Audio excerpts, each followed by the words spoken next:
السلام علیکم، میں ہوں ہنا اعجاز. ویلکم ٹو ویکینڈ ود ہنا. میرے جو آج مہمان ہیں وہ پاکستان کے ینگسٹ انٹرپرنور. میں آئی تھنک کانفیڈنس سے کہہ سکتی ہوں ابھی بھی ہیں، کیونکہ جب شروع کیا تھا اس وقت تو تھے. ویل لیٹس آسک ہم that is he still the youngest entrepreneur, but that is irrelevant now, کیونکہ اب جو یہ بہت بڑا کام کرنے جا رہے ہیں وہ ہے سیاست میں قدم رکھنا، بلکہ رکھ چکے ہیں. PP 159 کنٹیسٹ کریں گے وہاں سے. بڑا ہی امپورٹنٹ حلقہ ہے لاہور کا. مسائل بھی وہاں پہ بہت ہیں، لیکن وہ مسائل اگر دور کر دیے جائیں تو وہ حلقہ بہت بہترین ہو سکتا ہے. کیا پلان ہے ان کے پاس؟ خیر پلاننگ کا جب میں نے نام لیا تو پلاننگ کے بھی ماسٹر ہیں گے، کیونکہ میس گروپ کے CEO ہیں. Under this particular group, he started Eastern Housing. Lahore کے اندر ہی رنگ روڈ کے ساتھ ہی ان کا یہ ہاؤسنگ پروجیکٹ ہے. کیوں یہ اتنا خاص پروجیکٹ ہے، کیوں یہ کامیاب ہوا، اور آگے یعنی پھر کیسے کامیاب ہوا، اور آگے ان کی کیا پلاننگ ہے دوسرے شہروں میں جانے کی. There's so much to talk about. میاں عبدالصمد صاحب کی بات کر رہی ہوں میں. Let's not waste any time and talk to him.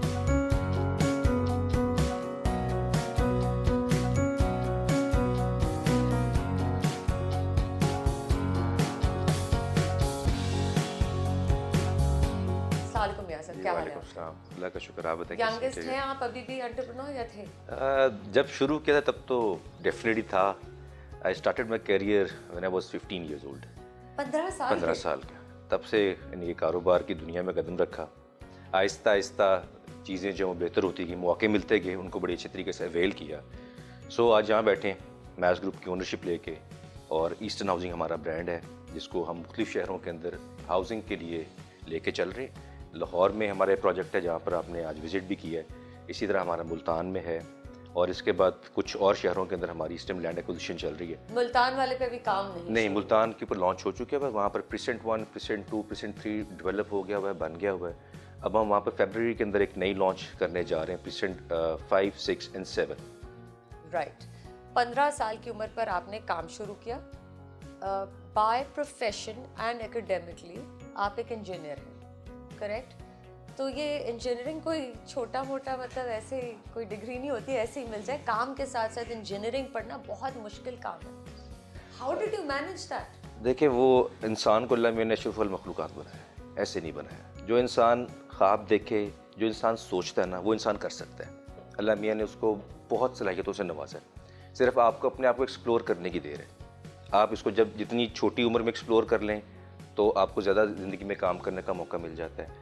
اور بزنسز جو ہے نا، یہ میرا پرٹیکولر یہ بزنس نہیں تھا. میں نے بڑے چھوٹے پیمانے سے چیزوں کو سٹارٹ کیا. میں نے جابس بھی کی. میری پہلی جاب کال سینٹر کے اندر تھی ایز اے سیلز ایجنٹ. تو اس میں بھی کیا، بائکس کے اوپر بھی پھیرا، بسوں میں بھی ٹریول کیا. یہ تھا کہ اپنے آپ کو ایکسپلور کر رہے تھے. اور پیرنٹس کی طرف سے مجھے موقع بھی ملا کہ آپ اپنے آپ کو اگر کھوج رہے ہیں تو کھوجیں، اور جو کرنا چاہتے ہیں وہ کریں. تو وہ گھر سے کانفیڈنس ملا. اور والد صاحب میرے ٹاؤن پلانر ہیں. تو الٹیمیٹلی میں ان کا جو کور بزنس تھا، وہ کنسلٹنٹ تھے. وہ لاہور میں اور پاکستان میں جتنی بڑی ہاؤسنگ اسکیمز تھیں ان کو ڈیزائن کرتے تھے. ان کی کنسلٹنگ فرم تھی. تو وہ مجھے انسپریشن ایک سٹارٹ سے ہی تھی. اور مجھے لگتا ہے کہ میں نے جتنے بھی کام کیے، جتنے بھی کاروبار کیے نا، مجھے ایک ٹائم پہ جا کے لگتا تھا کہ یار یہ اس میں میری گروتھ اس سے زیادہ نہیں ہو رہی. یعنی کہ اٹس ناٹ سم تھنگ جو الٹیمیٹ ہے. Self satisfaction. تو میں نے اس کو رستے میں چھوڑ دیا. مجھے اس بزنس میں آ کے فیل ہوا کہ now I am building an empire, اور شاید میں اس میں اپنے ہر شوق کو پورا کر سکتا ہوں. اگر آپ بات کریں الیکٹریکل انجینئرنگ کا، اس کا بھی میں اس میں کام کرتا ہوں. ٹھیک ہے، آپ کے نام الیکٹریفائی کرنا ہوتا ہے، جنریٹرز ہوتے ہیں، نیکسٹ آپ کی چیزیں پاور جنریشن کے آپ پہ کام ہوتے ہیں. مجھے سیول کا شوق تھا، وہ بھی اس میں پورا ہوتا ہے. پھر آپ کا مینجمنٹ کا مجھے شوق تھا، اس میں مینجمنٹ بھی ہے. اس میں سالڈ ویسٹ مینجمنٹ بھی ہے، واٹر سپلائی مینجمنٹ بھی ہے، ڈرنکنگ واٹر مینجمنٹ ہے. دین ٹاؤن کی اپنی بہت سارے معاملات ہوتے ہیں جن کو آپ نے ساتھ لے کے چلنا ہوتا ہے. پلاننگ ڈیزائن ہونے کے بعد جب لوگ سیٹلڈ ہو جاتے ہیں، it's an ongoing process. اور پوسٹ ہینڈ اوور بھی 100 کام ہے. بالکل. پھر اس میں بڑی ایک اہم بات ہے کہ آپ کا سارے یہاں ریزیڈنٹس آ بھی جائیں، لوگ آ بھی جائیں، تو پھر بھی آپ کی امپائر رہتی ہے نا. یہ آپ آتے ہیں، سڑکیں آپ کی اپنی ہیں، پارکس آپ کے اپنے ہیں. تو یہ ایک بڑا سیلف سیٹسفائنگ قسم کا. اچھا، یہ زمین ایکوائر کرنا، پاکستان میں جب آپ زمین ایکوائر کر رہے ہوتے ہیں اس پہ مختلف الزام بھی لگتے ہیں قبضہ کا نام بھی دیا جاتا ہے, بہت سارے ایسے نام ہیں, مافیا بھی کہا جاتا ہے. تو ایسے جو نام ہیں ان سے آپ کو خوف نہیں آتا تھا کہ میرے اوپر ایسا کوئی لیبل نہ لگ جائے اس کاروبار میں تو میں جا رہا ہوں؟ دیکھیں ہر کاروبار کے بیگیجز ہوتے ہیں, ٹھیک ہے, اور پاکستان میں کام کرنا جہاد ہے, کیونکہ پاکستان میں جو کاروبار چل رہا ہوتا ہے نا اس کو بند کرنے کی کوشش کی جاتی ہے. یہاں سسٹم سپورٹ نہیں کرتا, ٹھیک ہے. تو جب سسٹم آپ کو سپورٹ نہیں کرتا اور آپ اپنا رستہ بناتے ہیں تو آپ پہ مختلف قسم کے الزامات لگ جاتے ہیں. آپ پہ لگے؟ دیکھیں الزام ابھی تک تو اللہ کا شکر ہے ایسا کوئی الزام نہیں لگا, لیکن یہاں آپ کو پتہ ہے کہ کوئی بھی پاکستان کی پروگریس کے لیے اپنی پروگریس کے لیے کام کرے گا نا تو یہاں پر کام کو روکنے کے لیے بہت سارے لوگ جدوجہد کرتے ہیں. کام کرنا جو ہے نا یہاں پر جرم سمجھا جاتا ہے پاکستان میں, جبکہ کام نہ کرنا جرم ہے. جو کام نہیں کرتا اس کو سزا مل چاہیے. You have the back ground, family میں بھی آپ نے والد صاحب کو کام کرتے ہوئے دیکھا, ایکسپوجر تھا, تو یہی کام اگر آپ باہر کر رہے ہوتے تو بڑی آسانی ہوتی ہے آپ کے لیے. ہر ملک کے اپنے ڈائنامکس ہیں. میرے کچھ باہر کے ملکوں میں اس کاروبار سے ہٹ کے بھی کاروبار ہیں, یعنی کہ میرا ایک یاٹس کا بزنس ہے دبئی کے اندر, اس کے اپنے ڈائنامکس ہیں, یہاں کے اپنے ڈائنامکس ہیں. میرے خیال سے پاکستان میں ابھی بہت سارا کام ہونے والا ہے اگر ہمارا سسٹم ہمیں سپورٹ کرنا سٹارٹ ہو جائے. دیکھیں اگر یہ بڑا امپورٹنٹ چیز ہے, اگر سسٹم سپورٹ کرنا سٹارٹ ہو جائے تو پاکستان جیسا ملک نہیں ہے, کیونکہ اس پورے ملک نے بھی بننا ہے, اس کی کوئی بھی اس کا کوئی اپنا پروڈکٹ نہیں ہے. بٹ اگر ہو تو سپورٹ ملے, آپ کو سپورٹ ملے, اسٹیبلٹی نظر آئے, تو اسٹیبلٹی نظر آئے, سسٹم آپ کو سپورٹ کرے. پھر اس میں سب سے اہم بات ہے کہ لوگوں میں ول ٹو ورک پیدا ہو جائے. آپ کو یہاں پر بڑے کم لوگ ملیں گے جن کے اندر ول ٹو ورک ہوگی, ٹھیک ہے. میں جب باہر جہاں کا جن ملکوں میں کام کرتا ہوں میرا مختلف لوگوں سے انٹریکٹ ہوتا ہے, گوروں سے اسپیشلی بڑا انٹریکٹ ہوتا ہے. وہ جیسے بھی ہیں ہم انہیں بڑے الزامات سے نوازتے, رجیم چینج بھی ان کو کہتے ہیں, لیکن وہ بڑے کمیٹڈ لوگ ہیں, بڑے کمیٹڈ ہیں. اگر وہ 9 to 5 آپ کے پاس کام کر رہے ہیں وہ اس طرح کرتے ہیں جس طرح ان کا اپنا کام ہے. یہاں لوگوں سے کام لینا پڑتا ہے, ٹھیک ہے. اور اگر سسٹم تھوڑا سا بہتر ہو جائے, لوگوں میں ول ٹو ورک آ جائے, تو اس سے اچھا خوبصورت ملک نہیں ہے. اور ہمیں ابھی اپنے کسی پروڈکٹ کے اوپر کام کرنا ہے 100%. میاں صاحب 100%. لیکن آپ نے جو اتنا بڑا ایک اور بوجھ اپنے اوپر لے لیا ہے وہ ہے سیاست کا, PP 159 کے نام کا. اس کے ساتھ بھی الزام تراشی بڑی ہوتی ہے. دیکھیں الزامات Are you prepared for that? ہاں الزامات ساتھ ساتھ چلتے ہیں. الزام یہ تو چلتی ہے تجھے اونچا اڑانے کے لیے, یہ چلے گی تو الزام لگیں گے تو نام بھی ہوگا ساتھ میں. لیکن آپ کو لگتا نہیں سیاست میں آ کر آپ کا کاروبار شاید کچھ سفر کرے؟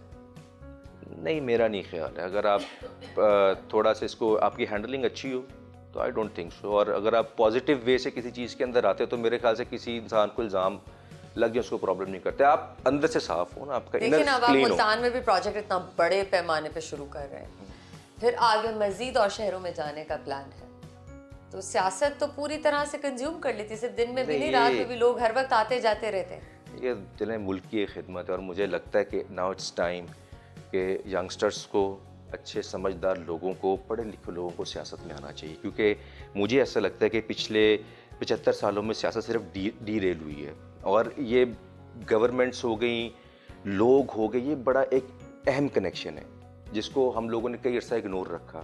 یہاں پر کچھ حلقے ایسے جو آپ کے ملک کے نظام کو بناتے ہیں, چلاتے ہیں, اور لوگوں کو اس کی تک ایکسیس نہیں ہے, جبکہ ان ووٹوں کے ذریعے لوگ ان کو ایوانوں میں بھیجتے ہیں اور ان کی بات پھر ایوانوں میں نہیں ہوتی.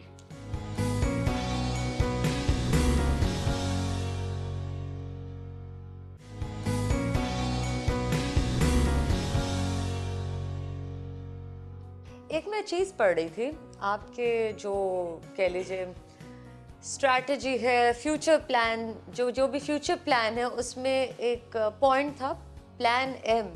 بڑے کوئی خفیہ قسم کا لگ رہا تھا کسی جیمز بانڈ نے کوئی پلان ایم بنایا, بٹ واٹ از اٹ میاں صاحب, یہ کیا ہے پلان ایم؟ جو ہے دیٹ میکس مکمل محفوظ مستقبل. ہم لوگوں نے 2017 کے اندر اس کو کرافٹ کرنا سٹارٹ کیا تھا. اس پلان کے تحت ہم لوگوں نے ٹارگٹائز کیا کہ ہم پاکستان میں تقریباً آج 1 کروڑ گھروں کی امیجیٹ ضرورت ہے, 1 کروڑ گھروں کی, اور ہر سال 5 سے 7 لاکھ گھروں کی ریکوائرمنٹ بڑھ جاتی ہے. کریکٹ. اور یہ کوئی 30-35 سالہ بیک لاگ ہے. And housing is the only industry جو 57 to 61 سب انڈسٹریز کو کمیونیکیٹ کرتی ہے. ان کو سپورٹ کرتی ہے. لائک اس میں اسٹیل آپ کی آ جاتی ہے, برکس کی بہت بڑی آپ کی انڈسٹری ہے, دین آپ کی فرنیچر کی ہے, سیمنٹ انڈسٹری ہے, تو 61 انڈسٹریز کو کمپلیمنٹ کرتی ہے. بالکل. تو ہم لوگوں نے جو پلان کیا, ہم نے کہا کہ ہم لوگ 1 کروڑ لوگوں کے پورشن میں سے نا 1 لاکھ کی ذمہ داری 1 لاکھ فیملیز کی ہم اپنے اوپر لیتے ہیں and let's plan their future. تو اس کے لیے پھر ہم نے پاکستان کے امپورٹنٹ شہروں کو مارک کیا, پھر ہم نے وہاں پر SWOT انالیسس کیے, ہم نے شہر کو ڈائسیکٹ کیا کہ شہر کے اندر کس سائز کی پروجیکٹ کی ریکوائرمنٹ ہے اور یہاں پر کتنے لوگوں کی کس انکم بریکٹ کے لحاظ سے ان کی ہم کیا ایسا پیکج بنا سکتے ہیں کہ ہم 1 لاکھ فیملیز کو 2025 تک ایڈریس کر لیں. بیچ میں 2 سال کا کرونا آیا تو ہم نے اس پروگرام کو تھوڑا سا ڈیلے کر کے 2027 تک پلاٹ کر لیے. یہ لاہور کا جو پروجیکٹ ہے نا, یہ آپ سمجھ لیں کہ میرا سب سے پسندیدہ پروجیکٹ ہے, کیونکہ یہ اس کا پائلٹ ہے, یعنی کہ ہم نے اس کو as a pilot project conceive کیا. پھر ہم نے ملتان میں ہمیں حوصلہ ہوا, پھر ہم نے وہاں 8,500 کنال کی لینڈ کی ایکوزیشن کی, پھر منڈی بہودین میں ہم نے کی, پھر دینے میں ہم نے کی, اینڈ اس طرح 32 سٹیز کے اندر ہم نے اپنے آفیسز ڈیولپ کیے اور وہاں سے ہم انفارمیشن لے کے لوگوں کی انکم بریکٹ کے لحاظ سے اپنے پروجیکٹس کو کرافٹ کر رہے ہیں. اچھا اس کے اندر جو سب سے بڑی بات ہے, اگر آپ اس کے تھوڑا نمبرز کو اسٹڈی کریں نا, تو 1 لاکھ لوگوں کا جو ہاؤس ہولڈ تقریباً 5 لاکھ لوگوں کا بن جاتا ہے. 1 لاکھ فیملیز میں نا ہاؤس ہولڈ اگر آپ 5 لوگوں کے لیں تو یہ 5 لاکھ لوگ بن جاتے ہیں. 5 لاکھ لوگوں کے اندر 3 لاکھ بچے ہیں, 2 پیرنٹس ہیں, میاں بیوی اور ان کی 3 فیملی کے بچے. ہم یہ چاہتے ہیں کہ ہم اس پروگرام کے ذریعے جو 3 لاکھ بچے کو ایسا انفراسٹرکچر دیں جہاں وہ سیکیورٹی سے رہے, اس کو وہاں پر سپورٹس کے مواقع میسر ہوں, تمام فیسلٹیز, اس کی گرومنگ, اس کا جو سکولنگ سسٹم ہے, اس کا ٹیکنیکل ایجوکیشن سسٹم ہے. یعنی کہ ہم چاہتے ہیں کہ ہم ایک فیملی کو ریزائڈ اپنے پاس کروائیں اور اس نے 30-40 سہولتیں اسے ایک ہی جگہ پر مل جائیں. 30-35 سال جب اس نے ہمارے پاس آنا ہے, ہمارے پاس جوان ہونا ہے نا, تو وہ ایک پڑھا لکھا نوجوان بنے یا ٹیکنیکلی ساؤنڈ ہو, ٹھیک ہے. اس کے بعد ہم اس کو یہاں پر کاروبار کے مواقع بھی دیں گے, یا ہم اس کو یہاں پر ایسی فیسیلیٹیشن دیں گے, ایسی انڈسٹری دیں گے کہ جہاں وہ بچہ کام بھی کر سکے. یعنی کہ ہم ڈائریکشن بنائیں گے کہ ہم نے IT میں کتنے % بچوں کو لے کے جانا ہے, اسٹیل انڈسٹری میں کتنے بچوں کو لے کے جانا ہے, ہیلتھ میں کتنوں کو لے کے جانا ہے. جو یعنی کہ ہم اپنی ہی بریڈ کو اپنے ہی پاس اچھے سے گرو کرا کے اس کو اپنے ہی سسٹم میں انڈکٹ کریں گے. ایک انکیوبیٹر بنا دیا نا. اچھا, اب PP159 اس کے لیے بھی آپ کے پاس ایسا کوئی پلان M موجود ہے؟ بالکل جی, بالکل ہے. جو میری PP ہے یہ ایک بڑا ڈیفیکلٹ ایریا ہے ان اے سینس کہ یہ اور اہم بھی بڑا ہے اور ڈیفیکلٹ اس طرح کہ یہ چھوٹی چھوٹی گلیوں پہ محیط ہے, کچی آبادی جیسے, ٹھیک ہے, بہت برا حال ہے, اور اوور کراؤڈیڈ ہے, اوور پاپولیٹڈ ہے. وہاں پر سب سے بڑا پرابلم پینے کے پانی کی جی, اور لوگوں کی صحت جو ہے وہ میزربلی افیکٹ ہوئی بھی ہے. اور خواب تو میرا اس کو لے کے بہت بڑا ہے, ٹھیک ہے. ابھی وہ لوگوں کو کنزیوم بھی کرنا ہے. اللہ نے اگر مجھے موقع دیا, مجھے ایوانوں تک پہنچایا, تو میں ڈیفینیٹلی, میرے پاس ایک ایسا ماڈل ہے جو کہ ملیشیا کے اندر امپلیمنٹ ہوا, ٹھیک ہے. انہوں نے کیا کیا, جس طرح کے جو اوور کراؤڈیڈ اسپیسیز تھی نا, ان کو ویکیوٹ کرایا, ٹھیک ہے. ان کے لیے وہاں ماڈل کالونیز بنائی, اس کو ورٹیکیلٹی میں لے گئے, ٹھیک ہے. اور یہ ماڈل وہاں بڑا کامیاب ہوا. انہوں نے چھوٹے چھوٹے سیگمنٹس کو لوگوں کے لائک اب ایک 4 فٹ کی گلی کے اندر انسان کیا سوچ بنائے گا اپنی. بالکل ٹھیک بات. وہ کہتے ہیں کہ کسی کا دماغ اگر صحت مند ہے نا, تو وہ ایک صحت مند خاندان کو جنم دے سکتا ہے, وہ ایک صحت مند ملک کے اسٹرکچر کو جنم دے سکتا ہے. ایک جس کا جو ایک 4 فٹ کی گلی میں رہ رہا ہے, اس کو بیماری ہے, ایک گھر کے اندر اوور کراؤڈیڈ ہے, 20 لوگ رہ رہے ہیں. جب یورپ میں پلیگ پھیلا تھا نا, تو اس کا جب انہوں نے اس کو ڈائسیکٹ کیا, جب اس کا پرابلم کا سلوشن نکالا, تو ٹاؤن پلاننگ کا ورڈ پہلی دفعہ تب استعمال ہوا, ٹھیک ہے. انہوں نے کہا کہ ہمارا رہن سہن کا طریقہ ٹھیک نہیں ہے, اس لیے پلیگ جو ایک دم پھیل گیا, یہ اچھوت کی بیماری ایک سے دوسرے کو لگتی چلی گئی. تو انہوں نے کہا اپنے آپ کو ڈیسینٹرلائز کریں اور چھوٹے چھوٹے حصوں میں اپنی آبادیوں کو تقسیم دیں, اور ان کا جو سینٹر ہے, لائک ان کا کمرشل سینٹر الگ کریں, ان کا جو ہیلتھ سینٹر الگ کریں, ان کا ایجوکیشن سینٹر الگ کریں, تاکہ کسی ایک سینٹر پوائنٹ کے اوپر دباؤ نہ پڑے. کریکٹ. تو میرے خیال سے ان آبادیوں کی اس طرح ٹیوننگ ہونے والی ہے. لائک ایک چھوٹے سے ایریے کے اندر 55,000 صرف ووٹ بینک ہو تو وہاں پر 1 لاکھ سے اوپر کی آبادی ہوگی یا 1.5 لاکھ سے اوپر کی آبادی ہوگی, اور آپ ان کو پانی نہیں پرووائڈ کر پا رہے, آپ ان کا پھر ان گلیوں کے اندر صحت تو کیسے پہنچائیں گے؟ رائٹ. اور وہ حق رکھتے ہیں ملک دیکھیں پہ. پیپر پہ تو یہ سب بڑا ہی اچھا لگ رہا ہے سننے میں, ایک طرح سے ویژولائز بھی میں کر پا رہی ہوں اس وقت, اور جو لوگ اگر یہ ویژولائز کر پا رہے ہیں وہ بہت ایکسائٹیڈ ہوں گے ایسی چیزیں سن کے کہ ہر کانسٹیٹوئنسی میں ایسا کام ہونا چاہیے. اب ایشو آ جاتی ہے فنڈنگ کی بھی, کہ فنڈز ریلیز ہونا ایم پی اے کے لیے, ایم این اے کے لیے, اس کے انتظار میں بھی ایم پی ایم این اے بیٹھے رہتے ہیں. تو یہ آپ کیسے کریں گے؟ ناممکن کو ممکن کیسے کریں گے آپ؟ دیکھیں وہ جو بزنس ہے نا, کاروبار جو ہے وہ آپ کو نا ایک چیز سکھاتا ہے کہ آپ نے مسائل میں کم پیسے کے ساتھ کیسے آگے بڑھتے رہنا ہے.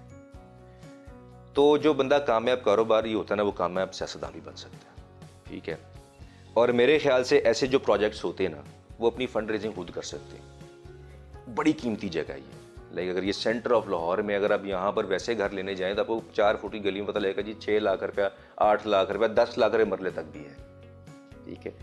پھر جب آپ اس طرح کی پراپر آبادیوں کو بنانے جاتے ہیں نا, ایک ماڈل آپ جب بناتے ہیں تو اس کے اندر کمرشلائزیشن کا ایک امپیکٹ آتا ہے. آپ اسے فنڈ ریزنگ کر سکتے ہیں, آپ اسی کمیونٹی کے لیے کوئی ایسی اسپیس ڈیولپ کر سکتے ہیں جو کہ آپ رینٹ آؤٹ کرتے ہیں. مجھے پتہ ہے اس میں مشکلات ہیں, ہماری پالیسیز کے اندر اس طرح کی چیزیں نہیں ہیں, لیکن اگر کوئی بندہ ایوان میں جا کے ان پالیسیز کو بنانے بیٹھے اور سنسیئرلی بنائے اور سسٹم بھی اس کو سپورٹ کرے, اس کی آواز اوپر تک جائے, تو میرے خیال سے ناممکن نہیں. کیونکہ کئی ملکوں میں انہی پروجیکٹس نے اپنی فنڈ ریزنگ کی. مجھے یاد ہے شیخو پورہ اسٹیڈیم نا میرے والد صاحب کو کنسلٹنٹ تھے ڈیزائن کرنے کے لیے ملا, تو ڈی سی صاحب نے ان کو بلایا, انہوں نے کہا کہ نا اس ٹائم جو ڈی سی صاحب تھے انہوں نے کہا کہ ہمارے پاس فنڈ نہیں بنانے کا, ٹھیک ہے, تو آپ اس کو شروع کروا دیں, آپ کیسے بنوائیں گے. تو مجھے یاد ہے میرے والد صاحب نے نا اس شیخو پورہ اسٹیڈیم کے جو گراؤنڈ فلور تھا نا, جو آؤٹر اسپیس ہوتی ہے, اس کو بڑے اچھے طریقے سے ڈیزائن کر وہاں دکانیں بنا دی, ٹھیک ہے. اور پھر وہ دکانوں کو بیچا گیا, ان دکانوں کو بیچ کے اس اسٹیڈیم کے لیے فنڈ نکلا ہے. ایکسلنٹ, ٹھیک ہے. تو اور اس ٹائم اس 2 روپے پڑے تھے اکاؤنٹ کے اندر, اس اسٹیڈیم کے اکاؤنٹ میں 2 روپے تھے, ٹھیک ہے. وہ تو جب اس کو پلان کیا کاغذ کے اوپر, اس کو پھر مارکیٹ کیا پراپرلی, ٹھیک ہے, کیا تو گورنمنٹ کے پلیٹ فارم سے, تو وہاں پر آپ کو ایک ایسی اسی میں سے فنڈنگ آپ کی نکلے. یہ تو بہت اچھی تو یہ اس طرح کی چیزوں میں فنڈنگ جنریٹ کی جا سکتی ہے, اور کچھ سپورٹ گورنمنٹ سے بھی چاہیے ہوگی. جہاں پر ہم اور اتنے فضول خرچے کرتے ہیں تو وہاں اس کو بھی یہ تو جینون خرچہ ہے, اس کو کرنا چاہیے. یہ تو جینون بالکل. اچھا, اسمارٹ ہومز میں پڑھ رہی تھی آپ کا کہ یہ بھی آپ کے پلان میں شامل ہے. جی, اسمارٹ ہوم اب یہ آپ اگلے پروجیکٹ میں کریں گے یا پھر اسی میں امپلیمنٹ کریں؟ نہیں, ہم نے یہاں پر بھی امپلیمنٹ کیا ہوا ہے. ہمارا ایک پورا بلاک ہے اسمارٹ ہومز کے نام سے.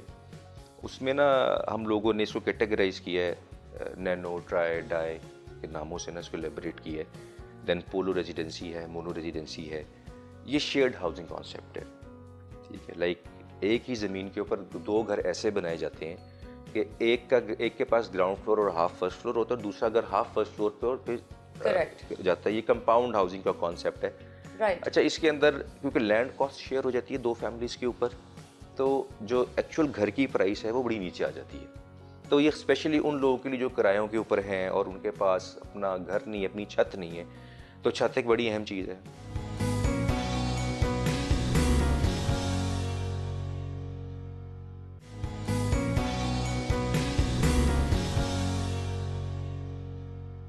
میاں صاحب, ویژن تو آپ کا بہترین قسم کا ہے, بہترین ہے انفیکٹ. اور جو آپ نے ٹاؤن پلاننگ کی بات کی اور جس طرح سے نئے گھر بنانے کی بات کی, انوائرمنٹ سراؤنڈنگز ادھر بہتر کرنے کی بات کی, فیبولس. بٹ یہ سب اب جیسے میں نے پہلے کہا کہ ناممکن کو ممکن کرنا, یہ تو اب آپ کے ہاتھ میں ہوگا اور بہت ساری اتھارٹیز کے ہاتھ میں ہوگا. یہ PP 159 یہ کیسے ہوا, یہاں تک کیسے پہنچے؟ دیکھیں, ابھی ٹکٹ کنفرمیشن ہونی ہے, ٹو بی ویری آبویس. ہاں, لیکن میں فرسٹ 2 چوائسیز کے اندر ہوں. اللہ لے کے جاتا ہے آپ کو. جب آپ سے اللہ میں نے بھی کام لینا ہوتا ہے تو انسان بیسیکلی کچھ نہیں کرتا, انسان صرف نیت کر سکتا ہے, نیت کر سکتا ہے. جب آپ کی نیت صاف ہو, ٹھیک ہے, اور آپ کی ایفرٹ ہو پراپرلی, آپ کو پتہ ہو کہ آپ جو کر رہے ہیں, وہ کہتے ہیں کہ زور اگر آپ صحیح ڈائریکشن میں لگائیں تو کامیابی آپ کا مقدر بن جاتی ہے. ایسے ہی نہیں ہر طرف زور لگانا چاہیے. بعض لوگ ساری زندگی دیوار کو دھکا لگاتے رہتے ہیں, تو بہتر ہے کوئی دروازہ ڈھونڈ کے اس کو دھکا لگا لیں. میں اتفاق کرتی ہوں آپ کی بات سے, لیکن ہوا کیسے, کس طرح پہنچے آپ ادھر, اور یا پھر آپ کی کوئی ملاقات ہوئی کسی سے؟ نہیں ایسا نہیں ہے. بیسیکلی 2013 سے میں خان کے ساتھ ہوں, ٹھیک ہے, اور عمران خان کی جو سوچ ہے, جو نظریہ ہے, میرے خیال سے پاکستان میں ان کے پاس جو آئیڈیاز ہیں پاکستان کو لے کے چلنے کے, یا ان کی جو سوچ ہے, اس طرح کا اور کوئی بندہ نہیں ہے. تو ہاں, I was very much found and inspired by Imran Khan. ہم تب سے اس کے ساتھ اس کی پارٹی میں ہیں, ایفرٹس کر رہے ہیں. ہاں, لیکن ویزیبل اس لیے نہیں تھے کیونکہ خود اسٹرگلنگ ٹائم کے اندر تھے, خود اسٹرگل کر رہے تھے مختلف چیزوں کے اوپر. سپورٹ تب سے تھی, یعنی کہ جہاں ضرورت پڑتی پارٹی کو, یا کسی بھی ایسے آدمی کو جو خان صاحب کے لیے الیکشن لڑ رہا ہو, یا خان صاحب کے کسی بھی جلسے کے اندر یا کسی بھی موبلائزیشن کے اندر خان صاحب کا ساتھ دے رہا ہو, تو ان کے ہم ساتھ ان کو سپورٹ کرتے تھے. پھر ایسا ہوا, رجیم چینج والا پرابلم ہو گیا. آپ نے دیکھا ہوگا, بلکہ میڈیا تو سب سے بڑا وٹنس ہے ہر چیز کا. آپ نے چیز نوٹ کی ہوگی کہ اس دن لوگ لیڈر لیس نکلے. 10 اپریل کو لوگ لیڈر لیس نکلے جب رجیم چینج ہوا. اس دن ہم بھی نکلے ساتھ, اور بس اس کے بعد پھر ذہن میں سوچ لیا کہ نہیں, اب وقت آ گیا ہے کہ خود فرنٹ لائن پہ آیا جائے, خود خان صاحب کی پریکٹیکلی ٹیم کا حصہ بنا جائے, اور ان کے مشن کو اور ان کے ویژن کو سپورٹ کی جائے, اور ان کو جو وہ پاکستان کی بہتری کے لیے سوچتے ہیں. اب تو ہر چیز عیاں ہو گئی نا, اب تو لائک آپ کا جوڈیشری عیاں ہو گئی, آپ کے مقتدر حلقے جو ہم بولتے ہیں وہ عیاں ہو گئے, آپ کی جتنی پارٹیز تھیں جو 75 سالوں سے ایک دوسرے کے خلاف تھیں, وہ ساری ایک دم اکٹھی ہو گئیں. تو دس از ناؤ سم تھنگ جو ٹیریبل پاکستان کے حالات کر دیے گئے, اور آگے مزید کیے جا رہے ہیں. آپ کو ہر دن دیکھنے کو ملتا ہے کہ یہ کیوں خان کو مائنس کرنا چاہتے ہیں, کیونکہ خان نے وہ سسٹم توڑ دیا. وہ جو 2 پارٹی سسٹم تھا نا, وہ خان توڑ دیا ہوا. اب لوگوں کو سمجھ آ گئی ہے, اب ڈیسائسو مومنٹ ہے. لیکن آپ کیا معاشی حالات آگے دیکھ رہے ہیں, گیون کہ ان امپلائمنٹ کی جو صورتحال ہے, بجلی نہیں ہے, پروجیکٹس جو چل رہے تھے وہ روک دیے گئے ہیں, کنٹینرز کے آپ پورٹ پہ حالات دیکھ چکے ہیں, ایل سیز کی صورتحال سے آپ واقف ہیں, ڈالر کے جو حال ہیں وہ بھی آپ دیکھ رہے ہیں. تو اس سے کس طرح کاروبار متاثر ہو رہے ہیں, یہ تو سب کے سامنے ہے. بہتری کی کیا گنجائش ہے؟ دیکھیں, پہلے پاکستان کی نا اکانومی کو سمجھیں. ہم لوگوں کے خرچے زیادہ ہیں, ہماری انکم کم ہے, ایک بیسک فارمولا ہے, اور یہ پچھلے 75 سالوں سے ایسے ہی ہے. ہم اسٹاپ گیپ ارینجمنٹس کرتے ہیں, ہم قرضے لیتے ہیں, ٹھیک ہے, اور ہمارے سیاستدانوں نے ہمیں قرضوں کے اوپر اس طرح لگا دیا کہ ہمیں قرضہ ملتا ہے. نہیں دیکھیں نا, بجلی, سوری ٹو کٹ ان, لیکن میں ایڈ کروں گی بجلی کی بھی قیمت میں مزید اضافے کے امکانات ہیں بیکاز آف دی کنڈیشنز. اس کے اوپر آتے ہیں, اس بات کے اوپر بھی آتے ہیں. ہم لوگ اپنے اسٹاپ گیپ ارینجمنٹ کرتے ہیں, ٹھیک ہے جی, اور اس میں ایک ملک جس کی اکانومی اس کے سٹائل کو یا اس کے چال چلن کو اگر سپورٹ ہی نہیں کری, تو ظاہر بات ہے وہ قرضے لینے پڑیں گے. یہ تو پہلے سوچنے کی باتیں تھیں, ٹھیک ہے. اب آپ کہتے ہیں کہ جی ملک فائنینشلی ڈیفالٹ کر جائے گا. دنیا میں کتنے ملکوں نے ڈیفالٹ کیا؟ 140 ملک ہیں جو ڈیفالٹ کر چکے ہیں, جس میں نارتھ کوریا شامل ہے, جاپان شامل ہے, رشیا 94 میں ڈیفالٹ کیا, اسپین, یہ بہت سارے ملک ایسے جو ڈیفالٹ, اور ڈیفالٹ ہو جانا کوئی تباہی تو نہیں نا. آپ ایکچوئل پہ آ جائیں گے, اس کے بعد اپنی لائن ڈرا کر لیں کہ آپ نے آگے کس طرح چلنا ہے. ڈیفالٹ کوئی ڈومز ڈے نہیں ہے. ایران 20 سال سے ڈیفالٹ میں بیٹھا ہے, آج اپنے پیروں پہ کھڑا ہے. تو یا تو آپ اپنے آپ کو ڈیفالٹ, ہم ہوئے ہوئے اس ٹائم, ٹھیک ہے, صرف ہم ڈکلیئر نہیں کر رہے, ٹھیک ہے, ہمارے ڈالر ہمارے کنٹرول میں نہ کوئی اور چیز, تو اس کو ڈکلیئر کر دیں, اور ایٹ لیسٹ ڈکلیئر کرنے کے بعد اپنے آپ کو ڈاؤن سائز کریں. آپ کو پتہ ہو کہ کس ادارے کو 1500 ارب کا بجٹ چاہیے اور 22 کروڑ عوام کو ڈیولپمنٹ 750 ارب چاہیے یا 2000 ارب چاہیے. آپ کو سمجھ آ جائے گی, آپ کو سمجھ آ جائے گی آپ نے آگے فارورڈ کرنا کس طرح, چلنا کس طرح, آپ کے ایکسپینس کی طرف سے کٹ ڈاؤن کریں, ٹھیک ہے. آپ یعنی کہ ہر چیز کو آپ کو اپنے فٹ سٹیپ کے اندر لانا پڑے گا. اس کے بعد پاکستان کا پروڈکٹ بنا. دیکھیں کتنا ظلم ہو گیا اس ملک کے ساتھ کہ 22 کروڑ 25 کروڑ کا یہ ملک ہو گیا ہوا ہے. اس کا 75 سال سے کوئی پروڈکٹ ہی نہیں ہے. پاکستان ملک دنیا کے نقشے پہ ہے نہیں ہے, کسی کو فرق نہیں پڑتا ہم کس کو کیا چیز دیتے ہیں. ہم کسی کو کچھ بھی نہیں دیتے. نہیں, جو ایگزسٹنگ انڈسٹری اس کے پاس اگر بجلی نہیں ہے, گیس نہیں ہے, تو وہ بھی کہاں سے ایکسپورٹ کرے گی؟ وہ بھی جو ایگزسٹنگ تھی وہ بھی ختم ہو رہی ہے, ختم ہو گئی ہے. گیس کا آپ کو ایران سے کانٹریکٹ کرنا پڑے گا, ٹھیک ہے, یعنی کہ آپ پہلے سوچ لیں آپ نے کس لابی کے ساتھ جانا ہے. ابھی ہماری یہ بھی سوچ نہیں ہے. ہمیں فی الحال تو ایک آزاد پالیسی بنانی چاہیے. ہم امریکہ کو اگر نہیں سننا چاہتے یا ہم امریکہ کے دباؤ میں نہیں رہنا چاہتے تو آپ اس کا ایک کوئی بیک اپ بنا لیں. آپ کا بیک اپ ہونا چاہیے. خان صاحب بھی تو یہ کہتے تھے نا کہ پاکستان ایک آزاد ملک کی طرح رہے گا, ہمارے لوگ آزاد ہوں گے, سوچیں آزاد ہوں گی, ہمارے پارلیمان آزاد ہوں گے, اپنے فیصلوں کے خود مختار ہوں گے, تو ہم سب کچھ کر سکتے ہیں, سب کچھ کر سکتے ہیں. اچھا میاں صاحب, ایک اور چیز, جو آپ کی کہانی میں نے آج سنی وہ ہے ایک سیلف میڈ انسان کی کہانی. اب ہر کوئی اگر اسی طرح سوچنے لگے پاکستان میں, گیون جو ہمارا پاپولیشن سائز ہے, تو کتنی زیادہ سکسیس ملک ہے, اگر انڈیویجولز بھی حاصل کر سکتے ہیں. تو کیا پیغام دینا چاہیں گے آپ ان نوجوانوں کو؟ میں جی پاکستان کے نوجوانوں کو ہمیشہ سے ایک پیغام دیتا ہوں, بلکہ میں کچھ جگہ پہ اتفاق ہوتا ہے لیکچرز دینے کے لیے, تو وہاں میں ایز اے موٹیویشنل اسپیکر ایک ہی بات کہتا ہوں کہ خواب دیکھنے میں کوئی پیسہ نہیں لگتا اور خواب کی کوئی باؤنڈری نہیں ہوتی. آپ لامحدود چیز دیکھ سکتے ہیں, تو بڑے خواب دیکھیں. جب آپ بڑے خواب دیکھیں گے تو آپ کے اندر بڑا کام کرنے کی ہمت پیدا ہوگی. ہم لوگ سوچتے نہیں ہیں. ہم لوگ نے اپنی لائف کے اندر 10 ایئرس کی پلاننگ نہیں کرتے, 5 ایئرس کی پلاننگ نہیں کرتے, 1 ایئر کی پلاننگ نہیں کرتے, کیونکہ ہم لوگ خواب نہیں دیکھتے. ہم ایک گو ود دا فلو والے حساب کے ساتھ ہمارا نوجوان جا رہے ہیں. تو آپ خواب دیکھیں, پھر ان کو پورا کرنے کے لیے جدوجہد کریں, کیونکہ جب تک خواب نہیں ہے نا آپ کے دل میں, کوئی چیز کرنے کی تڑپ نہیں ہے, تو آپ کچھ نہیں سیکھیں گے. آپ کچھ نہیں سیکھیں گے تو آپ کے اسٹرگل ہی آپ میں کریٹ نہیں ہوگی. آپ کو ہارنا نہیں آئے گا تو آپ کو جیتنا نہیں آئے گا. تو ان چیزوں کو ساتھ لے کے چلیں. اور جتنا بڑا کہتے ہیں مانگنے, اللہ سے مانگنا ہوتا ہے, اس کی شان کے مطابق مانگنا چاہیے, اپنی اوقات کے مطابق نہیں. تو آپ مانگیں جو کچھ مرضی دل چاہتا ہے مانگیں, اور اس کے لیے جدوجہد کرنا اسٹارٹ کر دیں. الٹیمیٹلی خدا آپ کو آزمائے گا, آپ کو پھر آزمائے گا, آپ کو پھر آزمائے گا, پھر خدا کہے گا یہ بہت ڈیٹ ہے, اس کو دے دو. یہ نہیں چھوڑتا جائے, ڈھیٹ ہونا چاہیے, ڈھیٹ ہونا پڑے گا. بس میں ایک بات اور کہتا ہوں کہ ہم لوگ 25 کروڑ ہیں, ایک بہت بڑا فگر ہے, ایک دنیا پہ امپیکٹ ڈالنے والا فگر ہے. اور میں یہ کہتا ہوں کہ والدین کو اپنے بچوں کو ٹیکنیکلی ساؤنڈ کرنا چاہیے. بالکل. آپ ٹیکنیکل ایجوکیشن کے اوپر اسپیشل, کیونکہ دیکھیں ہمارے ہاں اچھا پلمبر نہیں ملے گا, اچھا الیکٹریشین نہیں ملے گا. یہ ایک ریسورس ہے. اگر ہم لوگ ٹیفٹا کی مدد سے اچھے ٹیکنیکل لوگ پروڈیوس کر لیں, اور 1 کروڑ 2 کروڑ نوجوان کو ہم ملکوں میں کانٹریکٹ کر لیں, کینیڈا کے ساتھ کر لیں, جرمنی کے ساتھ کر لیں, کہ جس طرح حج پین لوگوں کو لے کے جاتے ہیں, اتنی اچھی آرگنائزیشن جب موجود ہے تو پھر جیسے لوگوں کو حج پین لے کے جاتے ہیں کہ جی یہ ہم آپ کو 20,000 پلمبر دیں گے, 20,000 الیکٹریشین دیں گے اگلے 2-4 سالوں میں, تو دس will become a product.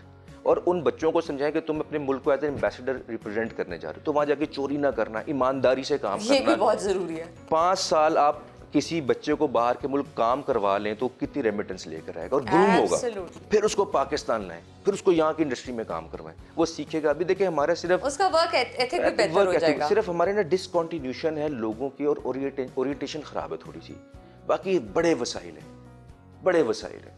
Right میاں صاحب, گولڈن ورڈز آئی مسٹ سے, اینڈ آئی ہوپ کہ ہر نوجوان کو, چاہے وہ لڑکا ہو لڑکی ہو, ان کو یہ بات سمجھ آئے. تو آئی تھنک اسی کنٹریبیوشن سے ملک کی ترقی میں بھی آپ حصہ ڈال سکیں گے, نہ صرف اپنی ذاتی ترقی میں. ویل تھینک یو میاں صاحب, بہت شکریہ. بہت انسپریشنل کہانی تھی آپ کی, and I hope you keep inspiring the youth in future as well, and all the best for PP 159.